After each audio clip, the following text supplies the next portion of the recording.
আমি সেকেন্ড থেকে ঘন্টা মিনিটে কিভাবে লিখতে হয় সেইটা দেখাবো।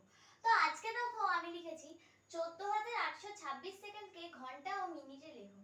তো আমি আজকে একটা সেকেন্ড নিয়ে নিয়েছি, এই সেকেন্ডটাকে আমি ঘন্টা আর মিনিটে প্রকাশ করতে বলেছি। তো আমি এবার অঙ্কটা কি করে করব দেখো, এর আমাদের দুটো নিয়ম হয়। একটা হচ্ছে আমাদের একদিকে 3600 দিয়ে ভাগ, আর একটা হচ্ছে আমাদের 60 দিয়ে ভাগ।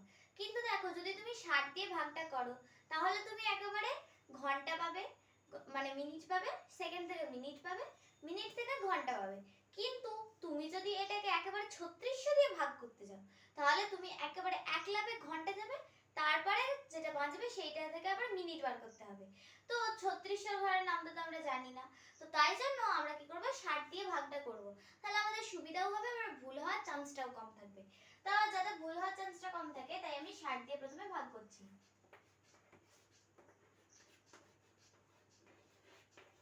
এই যে সংখ্যাটা লিখলাম, এবার এটাকে 60 দিয়ে ভাগ করব।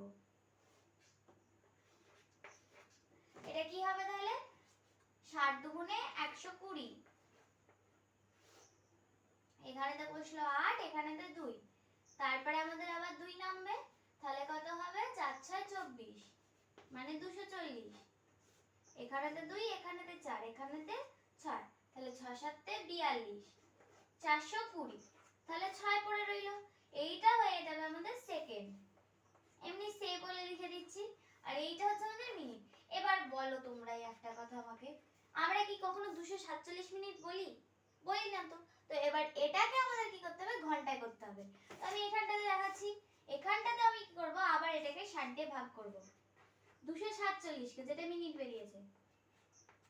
এই যে ভাগ করছি 4 6 24, 240, তাহলে আমার টোটালি উত্তরটা কত বেরোলো? এই যে আমার এখানেতে সমান দিয়ে লিখছি, 4 হচ্ছে আমাদের ঘন্টা, যেটা এখানেতে ভাগশেষ আছে এইটা হচ্ছে আমাদের মিনিট।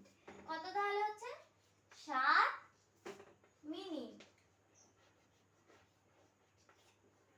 আর তারপরে আমাদের তো এখানেতে সেকেন্ড একাই আছে, এর কোনো ঝামেলা নেই, তাই এখানেতে এ বসে গেল 6 সেকেন্ড। তাহলে দেখো কোথা থেকে আমরা পেলাম, এই যে এটা হচ্ছে আমাদের 247, মানে এইখানে যে ভাগফলটা বেরোলো যখন বলবে ঘন্টা মিনিটে, তখন দেখবে এই যে এখানটাতে ভাগফলটা বেরিয়েছে এটা 60 এর থেকে বেশি হয়ে যাচ্ছে। তো তখন তোমাকে কি করতে হবে, ওইটাকে আবার 60 দিয়ে ভাগ করতে হবে। তাহলে তখন কি হবে, তোমার এটা তাড়াতাড়ি বেরিয়ে যাবে, এখানেতে আবার 60 দিয়ে ভাগ করলেই তুমি আবার ওই ঘন্টাটা পেয়ে যাবে। তখন এইদিকে যে ভাগফল থাকবে সে হবে ঘন্টা।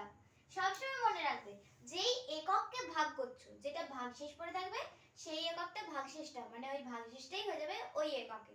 যেমন দেখো এখানেতে আমার 6 পড়েছিল, তো 6 আমি এখানে সেকেন্ডকে ভাগ করেছি বলে এখানেতে 6 সেকেন্ড হয়েছে। আবার এখানে আমি মিনিটকে ভাগ করেছি বলে আমার 7টাও কিন্তু নিচে ভাগশেষে যে মিনিটই হয়েছে। তো এইরকম করে তোমরা ঘন্টা থেকে মিনিট, মিনিট থেকে সেকেন্ডে লিখবে। তো আজকের ভিডিওটা ভালো লাগলে অবশ্যই একটা লাইক করবে, চ্যানেলকে অবশ্যই সাবস্ক্রাইব করে দেবে।